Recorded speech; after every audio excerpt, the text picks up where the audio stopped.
The following podcast may contain spoilers.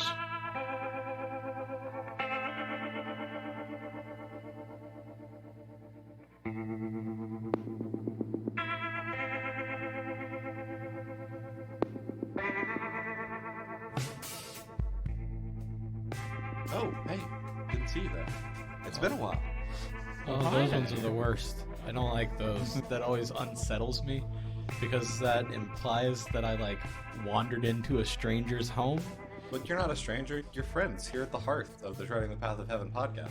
Yeah, and we need to talk about this, Kenny. This is an intervention. We can't have these overly familiar intros, Kenny. They're gonna turn some people off for sure. They're tearing this podcast apart. Hey everybody, this is the Treading the Path of Heaven podcast. We're back again this week with another exciting episode. I say this week, not in the sense that we had an episode last week, but more that we exist in a week. That's true. We could just say this time. I could, but it's, old habits die hard. We might be weekly one day. That should be like the newest iteration of the Die Hard series. I honestly don't unless this podcast literally paid enough to support me financially by itself. I don't think I could read enough to do this podcast weekly. Bi-weekly is exhausting.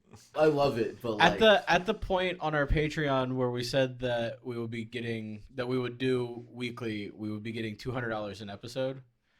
So that's not enough to live on, but it's enough to add significantly to your living expenses. So what are we reading? Or Well, who are we? I'm Jonathan Kinney. Oh yeah, I'm Bill. I'm Rich. I forgot who I am. Okay. And this is the Treading the Path of Heaven podcast. This week we're talking about... Hi to Ginso no Grimgar. Or, if you old school like me, Grimgal or Grimgar of Fantasy and Ash. Recently had an anime, I think... 3 years ago. Well, yeah. That's recent in the grand scheme of the universe. I mean, so it's crazy, right? I started reading this, and it was translated on this old backwater blogspot website, right? 2013. Oh my god. Scanlations? And I was reading it, and I'm like, oh crap. I'm on volume 6, and I'm like, oh crap, they're making an anime for this? Oh, this is gonna be interesting. And the anime they made for it is kind of gorgeous. It's all watercolor. The only downside I have with it is because they were so focused on the watercolor backgrounds and the way things look, and the way they made the city of Alternia and the place that the Red Moon guys are, they put the ocean, the sea near it. And if you look at the map of the book, because this book, the way that you map, that you travel, all of it, it's D&D, the light novel. So this is a high fantasy world, and they are in a landlocked city at the beginning. So there's no way they'd be able to see the ocean. Landlocked city by the ocean, yeah. Yeah, okay, so no, that does sound terrifying because as a person who has DM'd multiple campaigns, the amount of work you have to put into just creating a setting for a campaign is exhausting, and that's when most of it is being built in your imagination, not physically or being drawn. Yeah. So especially if they're going for a high aesthetic like a watercolor, yeah. I can't imagine how is... Well, I mean, we're not talking about the anime, but I'm just curious, was the animation good? Oh, yeah, it was gorgeous. If you are unsure if you want to read this light novel, I want you to go ahead and look up the first fight that happens in Grimgar. I'm pretty sure that's the only part of the series I've actually seen, was that fight against the goblin, yeah, right? Yeah, the one goblin versus, was it 6 level 1 people? Yeah. And they've never hurt anyone before. And they're dealing with the fact that, oh my god, my sword just touched his bone. And he's just shaking and afraid. And dealing with the pressure of you're taking another thing's life. Another intelligent thing's life is not hard. And also, killing someone isn't that easy either. It's easy and not. Because people and beings are more durable than you realize. Yeah, you stabbed him. He ain't dead yet.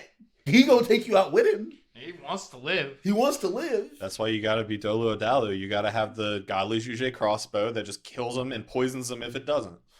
And just does it cleanly and makes you go throw up later. I'm gonna just delve right into a brief description here. The author is Jumanji Owl. Jumanji Owl? Owl. Ouch. My Jumanji. Ao. Oh, okay. Jumanji is all capital. AO is... Well, that's probably Owl as in the first syllable of Oscar. Anyways, the Little description nickname. from novel translation reads, "Why are we doing this? When Haruhiro came to, he was in a darkness, not knowing why he was here or where here even was. Wow. With him were others who also remembered little more than their own names. What they found when they came out of the underground was a world that was just like a game. In order to survive, Haruhiro forms a party with others in the same situation as him, learns skills, and takes his first steps towards the world of Grimgar as a trainee volunteer soldier.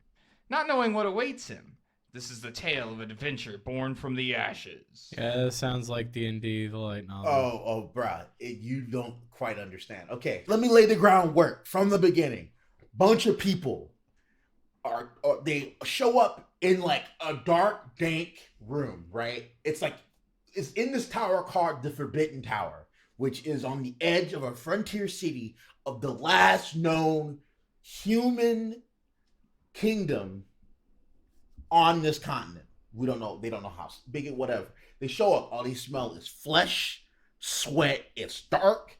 There's a locked door, no exit, and guards on the door waiting for them to open them up and bring them.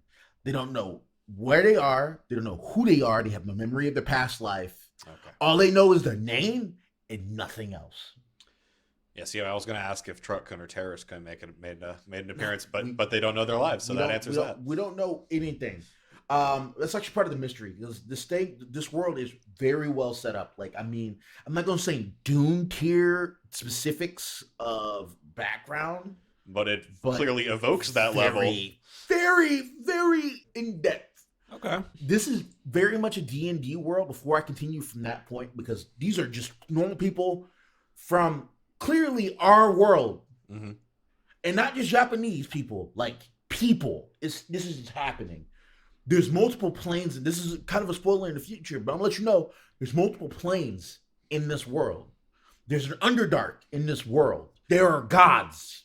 They are very real and they can enforce their power, but there's planes where their power has no effect that our characters end up at. This is a story where the trope anyone can die is very real and happens all the time. Wonderful. You'll have a character that shows up and you think they're going to be here for the long haul. They're like an MC. No. Nah, their body.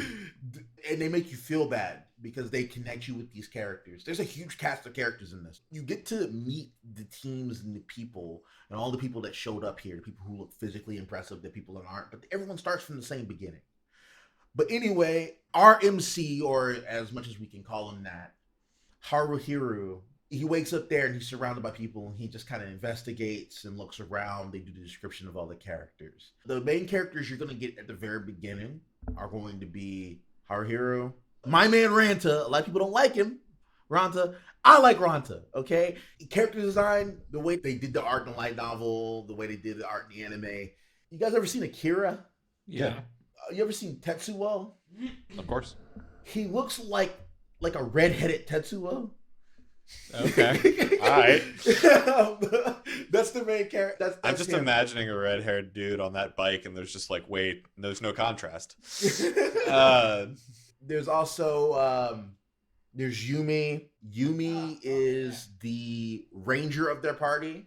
Okay. Shihiro is the mage of their party, and they have a cleric, Minato, who's like the team face and the leader of their group. Okay. Nice. Okay. Do they have their classes when they like show up, or do they No. pick them? They show up, they're just dudes. Okay. They show up and door opens, they stop smelling flesh, they're not packed in, they get let out, and there's armed guards there, and they lead them into the city. And they have a couple options when they get in the city. And you got these guards are like, do this every day. There's always a new group coming in, new people to replenish. They're volunteer soldiers to replenish their ranks. Then they have an option of joining the volunteer soldiers or starving, basically. Not getting, if you can't work, you can't eat. You can't get money, you can't do nothing. You're gonna That's die. fair. Yeah. These people are not here to save you. They get there, they get a little bit of money to pay for their entry into one of the guilds. There's a Thieves Guild, there's a Dark Knights Guild, there's a Paladin Guild, clerics, mages, hunters, all this shit. So you just go join the guild to pick a class. Yeah, pretty much. Our main character joins the Thieves Guild.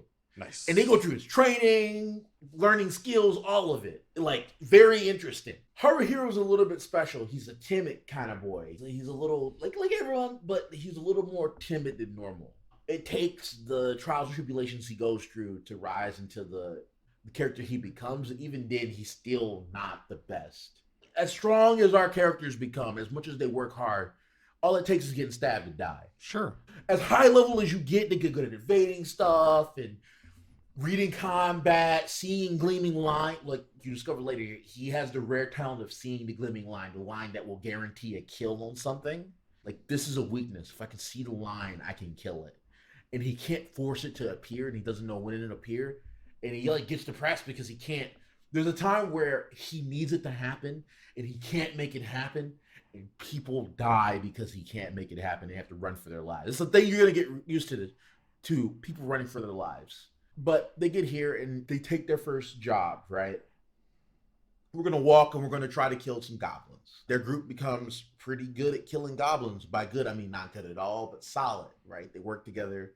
They use their teamwork to kill goblins. They grow together. They learn cooperation, all of that. Oh, I forgot to mention another person that's in this party, and it's another great character, Mugozu. All right, it's a big guy. They convince him to join the Warriors Guild and become their tank. All right. Mugozu's a large man. All right, large boy, very strong, very dependable. The way the writer sets up these characters is he gets you invested in the character of people less so as fighters. Like I know more about Mugozu, the fact that, you know, when him and Ranta find a way to get back home, they're going to set up a ramen shop together. Mugozu likes to cook and, you know, is a real soft-spoken, very kind guy. And you're making this person who, if they were in their home world, they would never pick up a weapon to attack someone. And you make them have to fight orcs and goblins and kobolds and undead. Like, it's crazy. So when bad things inevitably do happen, because that's another problem you have here, is these characters get these missions from these different governments, right? This government from the kingdom they're in that provides them their gold. 5 gold if you do this. A gold is enough to survive for like a month of just comfortable. So like, also need to use your gold to buy gear so you can stay relevant and protect yourself. Yeah. Because you can go out with the base stuff, but you're gonna die. It may not be the first mission, but it's gonna happen. The casualty rate is so enormous, and the people don't care about you because you're just some people just showed up. Are there any, like, I hate to throw a Korean trope in here, any, like, high rankers in the mix? Like, people who are, like... There's a guy named Soma, and he founds a clan called the Daybreakers. His team is Team Soma, and they are in the Red Moon militia or whatever, considered the strongest. They're seeing that there's going to be the rise of this being called the No Life King, the Undying King, raising up seas of undead to lay siege of things. He's doing this is going to happen on the Alternia continent. It's gonna happen. The Undead King, Undying King is gonna rise up and kill everyone. Soma lost one of his teammates when they were starting out. I think her name was Nino. She died. And he's obsessed with finding a way to bring her back to life. So they've been pushing themselves, diving in the undead, doing all these missions, getting stronger and stronger to find ways of bringing back their companions. Let's be honest, that's like legitimately the most believable fucking quest in a D&D world, because bringing people back to life is a provably extant thing in a D&D world. So like, yeah, of course, people don't try that in this life because we did try, and we just didn't find a way that worked. So if you could find a way that works, yeah, I believe any character that is motivated by that quest. It's brutal too, because this is a little bit of spoilers. We discovered in like volume 3 that our main character's having dreams. All right, in the dreams he sees 2 women, one of which he doesn't know, and one of which he ends up seeing in a new group that shows up in the city from the Forbidden Tower. He sees her. He's not sure who she is, doesn't know her name, meets her, comes to find out that she joins the Thieves Guild. Her name is Choco. When she dies, he gets his memories back that they both grew up together, went to the same schools, grew up in the same area, and he was in love with her. Oh. After she dies, after he sees an orc cut her in half. Because he was trying to save her. They were a new group. They were a weak group. And he watches her and her entire party die in front of him. Because he couldn't do anything about it. And the deaths are brutal. Like, super brutal. Like, people die of exhaustion. There's a character that you're going to love that dies of exhaustion because he put his body on the line and took bruises and all other stuff. And they end up surviving and beating this thing. And they just collapse and die because he pushed his body too far. And there's limits to divine holy magic. If you lost too much blood, or if you didn't take care of the wound first and you tried to heal it, you try to use healing spells and you haven't removed the arrow, it'll heal around the arrow and cause more issues. It plays it straight with a realistic depiction of also divine magic and things of that nature in this brutal high fantasy world. And it's more of a focus on the mentality of the characters in this world. I want to talk about more, but I also don't want to spoil it because it is a great trip because you get to experience these characters. And they also sometimes the writer will do the George R.R. Martin and switch the point of view to a different character when they're doing something like outside. There's a part where Ranta gets separated from the party and he's trapped on a lower floor in a kobold stronghold that they didn't want to go to, by the way. They're forced into. They got separated. Ranta distracted them, took off running, and watched Ranta, like Solid Snake, survive, hiding in fungus farms and ditches and summoning his demon familiar who wants him to die. Because, okay, so he's a Dread Knight, right? He's a Death Knight. They changed the name of Dread Knight in later volumes, but he's a Death Knight, right? Okay, yeah. He joined the Death Knight Guild because it seemed cool. He later found out that when you join the Death Knight Guild, you have to swear a vow of abstinence. Now, here's the thing. This character did not do that. He immediately stopped trying to go to a brothel after. But this Ranta talks a lot of shit, right? Okay. But he does that to psych himself up to do things. Yeah. The way Death Knights work is they sacrifice a vice to summon a familiar. The more vices they sacrifice, the stronger that familiar gets. When this happens, he just got the ability to summon a familiar. It's extremely weak. All it does is float there, keep him company, alerting him of things coming, and tell him to die. It just insults him the entire time. But he loves it. Because of that event of him hiding for his life, using all of his tools, running, he can't fight anything here. He will die. They will alert. He is deep in enemy territory, hiding for his life, waiting, eating mushrooms off the ground, surviving, pissing in the holes, hiding in ditches, waiting for anyone to come and save him. And it's like the most riveting read of watching Ranta fight to survive. But it's also a viewpoint of Ranta his companions never get to see. They never get to see the side of Ranta where he survives at any cost. At any cost. There's a point in the future where Ranta has to betray his group and fake fight his enemy, and he injures himself because he didn't want to hurt Haruhiro. Lets himself get stabbed because he wanted to make sure that him and their new cleric got survived. So the cleric got chained up because she wouldn't agree. He agreed to protect her, but no one knows because they think Ranta's just an asshole. Because he's an asshole to everyone. He just talks shit. He's perverted. He doesn't care, but that's just what he does, right? Yeah. And you get these sides to all the characters. Even the bad guys. They're not bad guys. They're just people living their own way in this world. Even the orcs.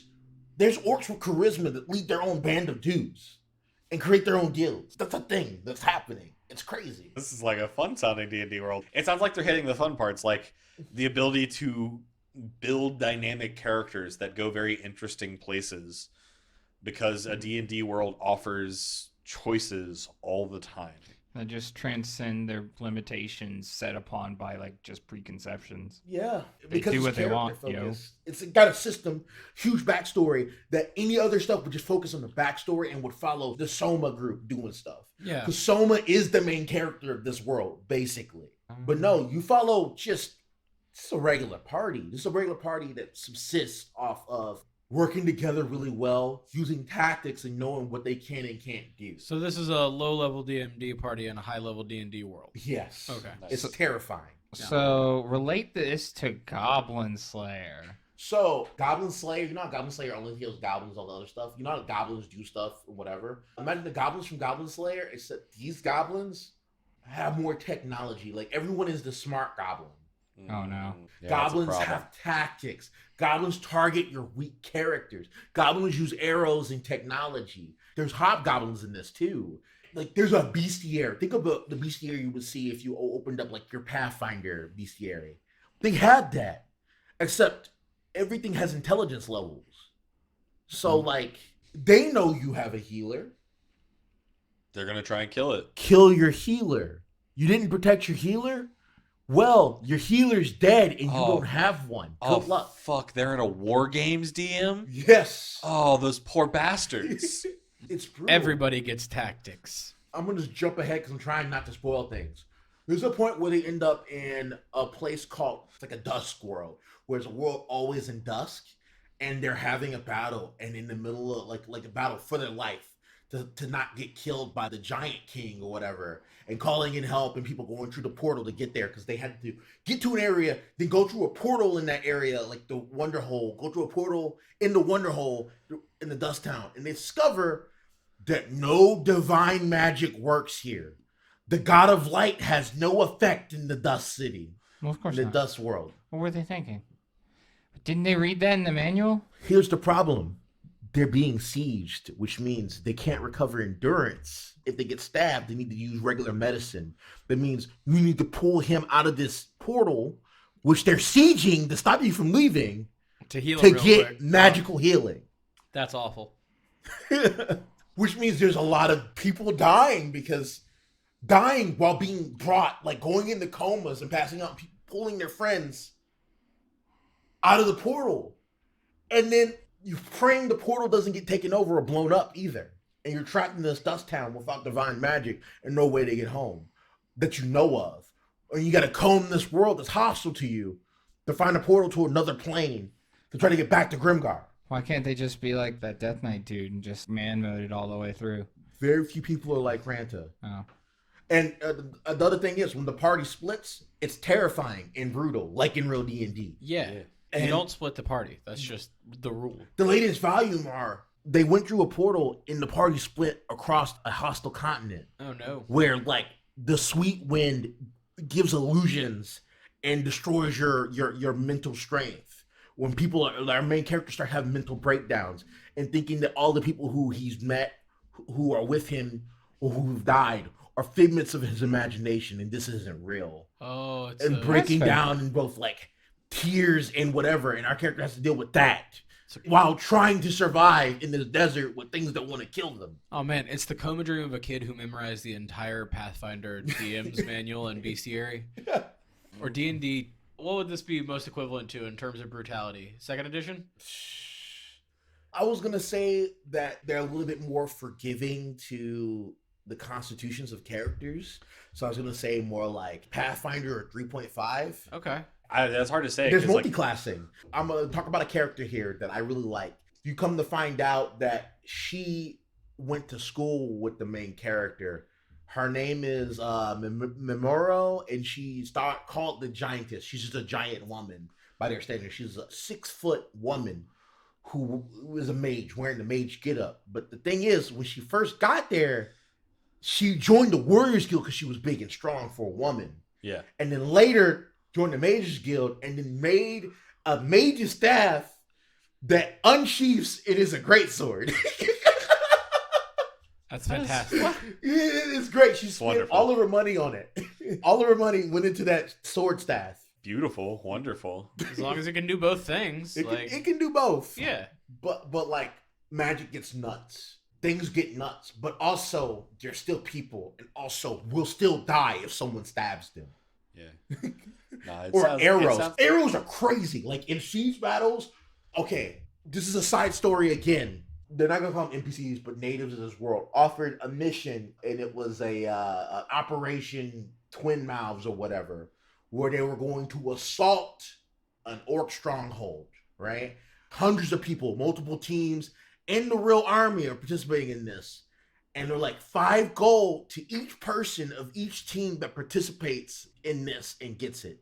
Haruhiro was like, oh, that's a death trap. I'm not participating in it. And then Choco's group signs up. So he's like, I'm going to sign up my group and I'm going to protect him because for some reason I feel the need to protect them. And he gets it and they hand him the worst job possible. Carry the siege ladders into arrows and awful things. And the main offensive fails. So all of the defenses start crowding them until the big, higher level, stronger dudes show up to save the day, but not in time to save the lower level dudes. And the beauty of it here is because these things they're fighting are smart, they're using tactics too. So these big, nigh invincible, strong players, characters, people, teams, Team Soma, Team Kazuhira, all these show up. They go around them to where the support people are, and they start killing the weaker dudes. Oh yeah. Because why fight with them when I can take care of them and kill their logistics? Well, yeah, you kill the workers so they can't have any crystals or Vespian gas. Kill the buffs. Yeah. Which sucks because Those people are hard to train up. yeah, you could join a guild, and if you have no talent for the guild, you just won't make it through training and won't be able to get it anyway. So not everyone can be a cleric. Not everyone can be a thief. There's a fucking reason why old fucking MMOs had a lot of pickup groups fucking looking for clerics. Absolutely. A good warrior or a good paladin, a good frontline fighter requires one, someone who's hardy enough to survive. Two, physically imposing enough to survive. Three, willing to take that hit for someone. Willing to put their life on the line for someone. So finding the right person is hard. Finding a frontliner is hard. Surviving without someone being your vanguard is difficult. And we have a team here where they had to do that for a bit. Where Haruhiro, they lost their frontline guy. They lost him. They lost a friend. They had to bury them. And they also need to keep eating because we can't take breaks and just grieve. We need to eat because we'll die. So now we have to relearn our tactics one person down now. Ugh. And how hard that is. It's a slightly different game. Or bring someone someone new into our system, and if they don't have the same synergy with us, we're putting our life on the line because they're not vibing with us or they're not doing enough. Definitely takes like a more gritty, realistic approach instead of like, it's okay, it's fantasy, don't worry about it. Yes. They got food, because food happens. It's brutal. What can I talk about that isn't shocking, that isn't spoiler? It's just... I think you very clearly demonstrated like the emotions of this book. It's like, it sounds very brutal, very intense. But the happy times are great too. The interactions with characters. People confess in this. Like, this is not like typical Japanese where people are just getting cucked. People confess in this. Sure. And sometimes people get shut down. Haruhiro gets confessed to by someone, and he just has to tell them, I'm sorry. Like, no more time for this. I can't, and we don't know what the future holds. To let them know nicely, because I like you as a person. That's not what I think I'm trying to do right now, you know? Yeah. And there are people who run to people's bodies to deal with there's a drinking problem with the people who got transported here because they're killing things. Yeah, man. And they spend all of their money drinking because that's the only escape they have. From the PTSD. Yeah. There's a reason why there's a tavern, and the tavern is the biggest thing in the city because how else do you expect to escape your miserable existence? You could die tomorrow for all you know. You could die tonight. Yeah, no, I was surprised, because this is very much a Japanese story, but it's weird because Japan seems to hit these weird niches where it's either the very typical Japanese MC who's getting cucked and it all turns out they want to save everyone and it all turns out for good, or they write these deeply complex stories that are about despair. Yeah. Not to say that good things don't happen, because they do, but it almost feels like when these sort of stories are being written, the good things that happen exist to more clearly be a foil for the darkness that exists in the story. I think that's the best way to explain it. This is also one of the few things I've read where it reminds me of D&D, where every step forward is a sacrifice and every step forward is a fight. It's always 3 steps forward, 2 3/4 steps back. Characters having to struggle for what they get is always compelling, at very least. This novel, 13 volumes in, you know how there's novels or Japanese novels where that first struggle for your main character before they have all their skills or whatever is very intense, and them using everything they have to survive. Mhm. And then they learn more, and then they grow, and suddenly that stuff is trivial. Mhm. It never gets trivial because if they mess up once, it's over. Yes, we've killed hundreds and hundreds of goblins. Yes, we are known as the best for killing goblins. We fuck up once, it's over. An arrow hits you in the face. Don't matter if you weren't wearing armor, if your armor wasn't good enough, or you didn't manage your armor, or if they got in between your gear and stabbed you, you're bleeding to death now. Yep. One false move and it can just be over. As strong as you get. I think they portray AC really well in this, in that they don't say AC, but it is what AC is.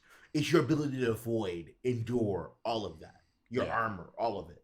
It's not just you taking a hit and doing it. You move slightly so when this knife dug into your neck, it didn't slit your carotid artery.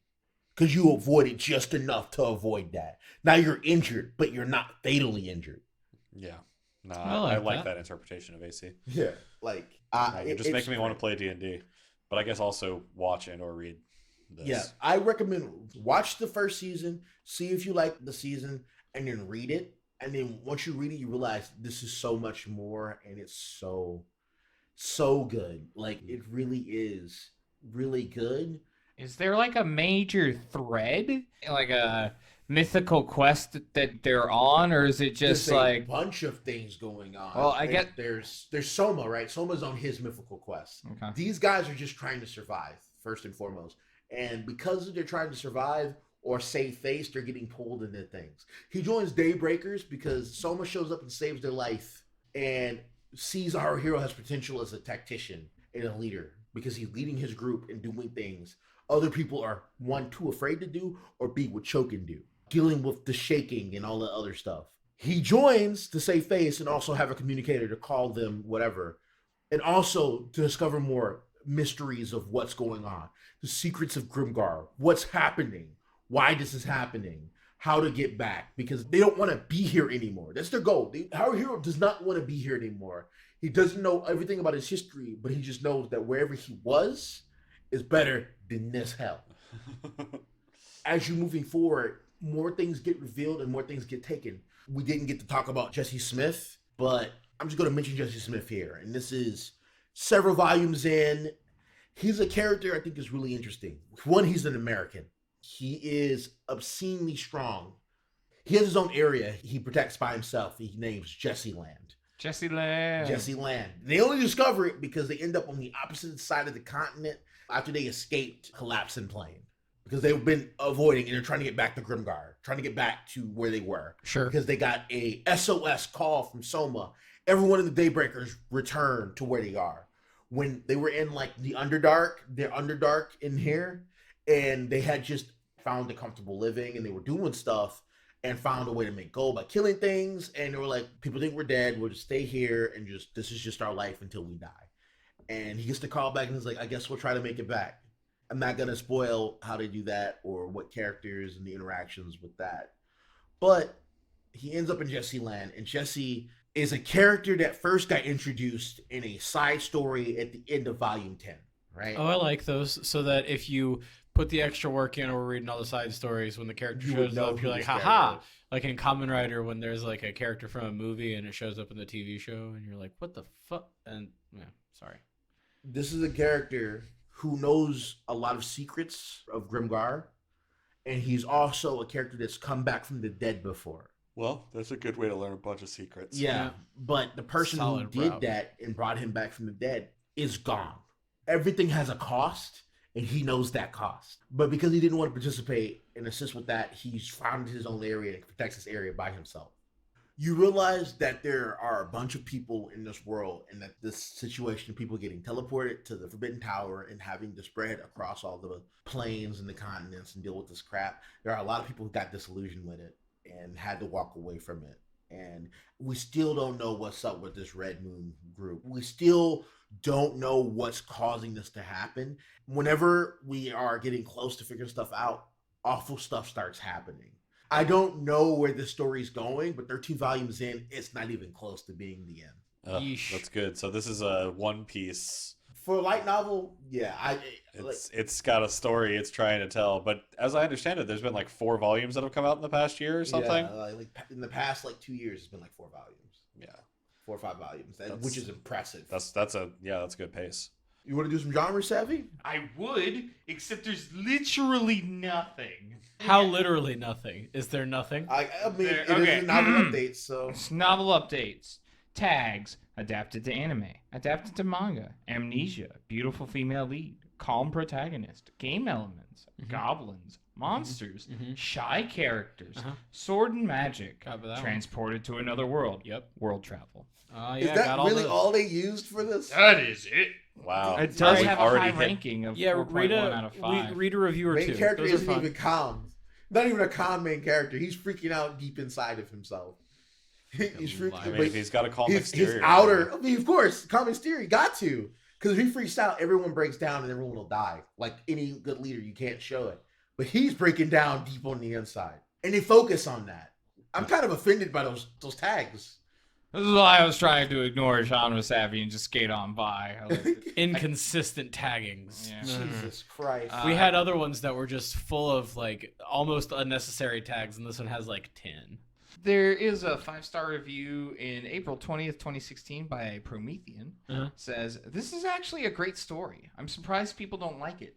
I guess it's because they expect the same old hot-blooded OP character that can do anything and survives only through plot armor.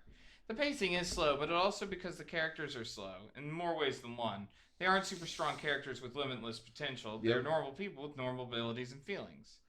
It goes on. It is a rather long review, and in other words, unlike other series where the MC is extremely confident, arrogant, and he and his party are protected by plot armor, so no real danger befalls them, and they can slaughter everything unhindered without caution. This one, where even plot armor won't save them, and they can die even from a sword scratch. Yes. Very much. That sounds like a glowing review. There's also Lone Wolf 92, 1-star review, June of the same year. Oh, let me hear this. Yeah, I want to hear one. Let me first begin by stating this. This show is slow as fuck. The blandest series I've ever read with the most bland characters. No plot. Everything is bland. Monato's death made no sense. It's also about children with bland personalities and awkward All right, interactions. so this dude liked dude's one just character and got salty this when dude- they died. This dude, okay, it's like someone watching Gurren Lagann and Kamina dies, and I'm not It's watching so anymore. stupid. This stupid show. Fuck this show. I can't believe they I killed the can't main watch character, or close enough to the main character. He's the best. Minato is who you think is the main character at the beginning of. I have this. always been obsessed with writing a story that has a main character that is like a first-person perspective for the first 2/3 of the book, and then they die, and then it switches to third-person omniscient, which it actually has been the entire time. It's just been one character every time up until that point, and then the rest of the story progresses after their death. There's another 1-star. I just wanted to read the first paragraph of it. I truly can't understand why so many people like this coming-of-age story. This is not a story about weak to strong. This is a story about people lacking common sense and how they suffer for it.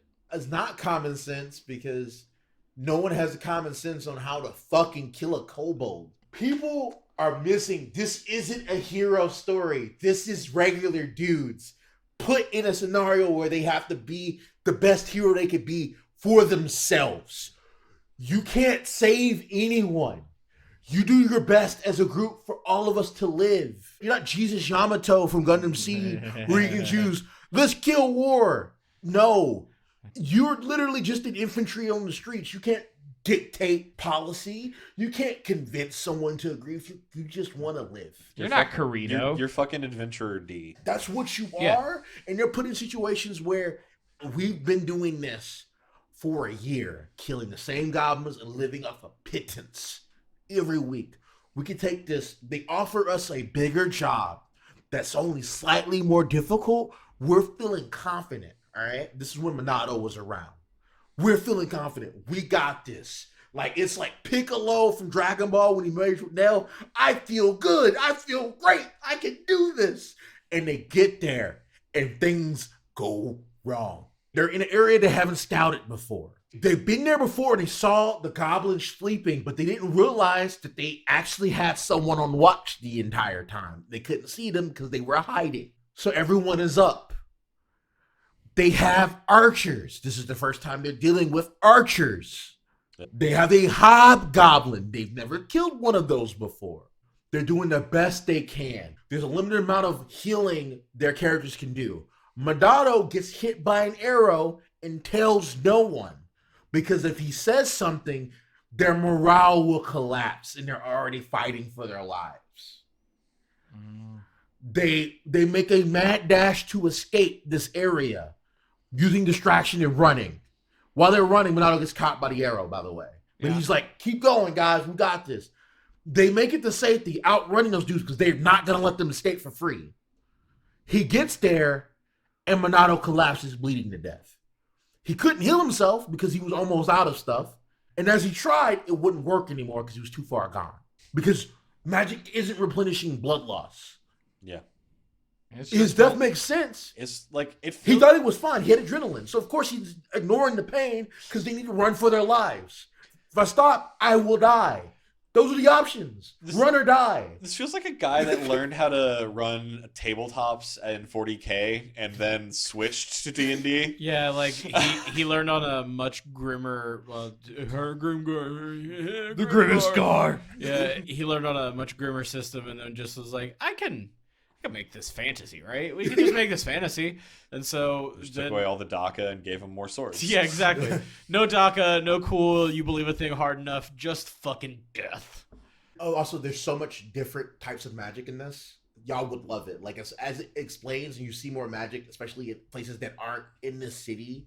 Other places, other people who've learned stuff, not elemental magic, Adra magic, there's different, all of the different schools of magic. And as people move forward in their abilities, or they become focused on fire evocation or whatever, you get to see how they are and how their personality led themselves to walking that path, or our MC realizing that with a character gone and how that character was the foundation of our squad and how that person did a lot of the damage of our group, and how I was support. I need to learn more offensive moves and be more aggressive to make up for everyone so we don't die. So you get to see him evolve from where he was as a thief to where he is and where he will go.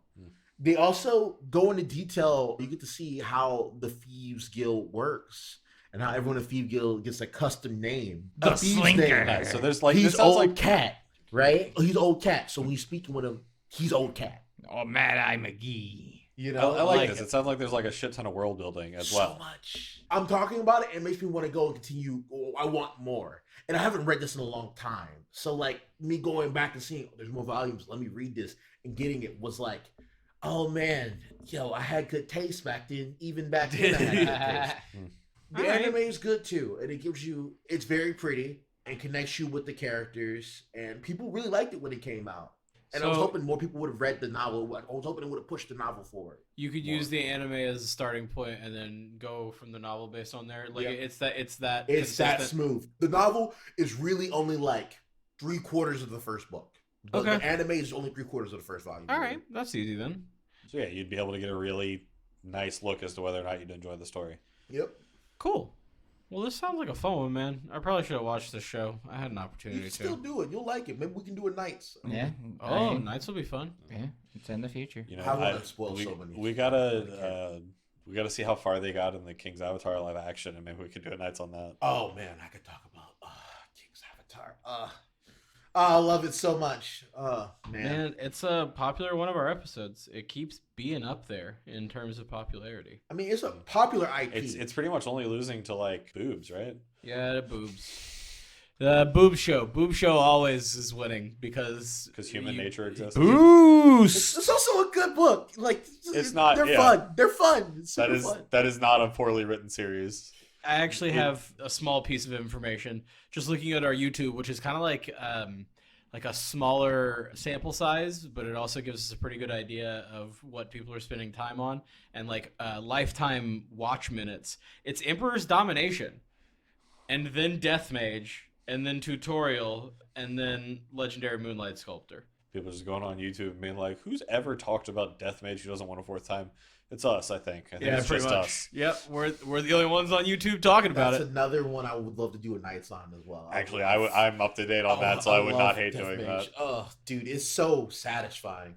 Well, that sounds like we're starting to talk about business. What's some business? Oh, business. We got some business. We don't have any new reviews this week, but if you leave one, I'll be alerted of that fact, and we'll read it on the show, because that's how we do it. Also, we have a Twitter. Also, that one is Tiger Coaster, just at Tiger Coaster.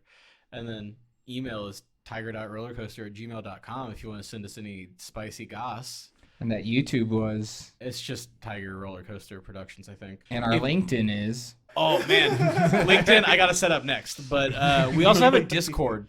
Come join us on our Discord. Yeah, we get new people almost every episode, and there's a lot of fun conversation that we get. We get to all geek out about the next chapter. Look at us in your local yellow pages. I'm not gonna call out if you think you're nice to the game. Yo, tag me and we can play. Yeah, man. We got all kinds of channels for different stuff. How a Discord goes, you know how it does.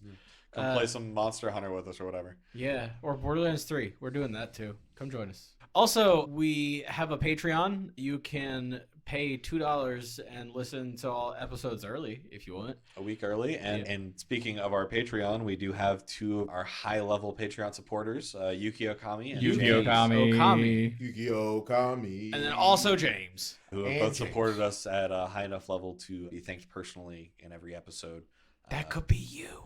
So we do really appreciate the support. It has helped us very obviously be a lot more serious about staying on top of getting our episodes out and Yep. It producing gives us new the content. ability So to it is, gives us the ability to put actual funds that aren't ours into making the podcast go better. By you guys showing that you actually want a show, you're making a show. yeah, So like, we cool. appreciate the support. But of course, if you can't support us financially, we've all been in that position. Don't feel pressured to do so. Yeah, absolutely. This Just is tell a friend. Mention us to someone. Word of mouth is the best advertising out there. So Especially if that friend has money. Yeah. Yeah, talk about us to all your rich friends who like web novels. Yeah, that's perfect. If you know any rich friends who have web novels, we're the ones. or any rich friends who you think might like web novels. Yeah, no, it's fine. Joking aside, thank you for so much for listening and support and any respect you can give it. Yeah, man. You guys rock. We didn't even get to talk about stuff, Richard. What didn't we get to talk about? Oh man, I know you got a lot to draw from my here, God, but you there's got to so pick much. some highlights. we didn't even get to talk about when they first stepped into the Dust World and they ran across a one-eyed wolf dog and she tried to tame it and it went really badly. We didn't even get to talk about. We didn't even get to talk about just how insane Ranta is in that every time he gets a sword, he names the sword something sick. Yeah. Something awesome, Yeah. right? Destroyer, Demolisher, all that other stuff. He had just got a new sword, stepped into his world, fought a dude who had an electric sword, killed the dude who got an electric sword, picked it up, named it 2.0 of the new thing, got back in the world, discovered the sword doesn't work, threw it away. Didn't even get to talk about. One more. Oh man. Didn't even get to talk about how profoundly sad every funeral is. Oh man, I bet they are. Oh, we talk about funerals. Oh man, that's too real. Oh well, that seems like a wonderful dower now to go out on. Thank you guys so much for listening. Thank you. We'll be back again in a couple weeks. Sooner if you support us on Patreon. And I mean, it's still every 2 weeks, but also it'll be sooner if you support us between now and then on Patreon. that's what I'm saying. Yeah. Yeah, no, that's fair. Also, we have bonus content on there if you pay a little bit more. We try to put that out on the off weeks if we can. So like, We're If you have any working on it. suggestions, please let us know if you want us to do something or check out something. yeah, we're always willing to do some experimental podcast nonsense. You know. We'll see you in a couple weeks, and thanks for listening. See ya. Peace. Bye bye.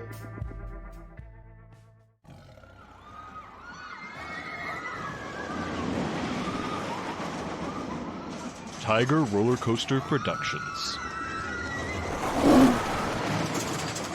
Tigers are scary. You try to get off.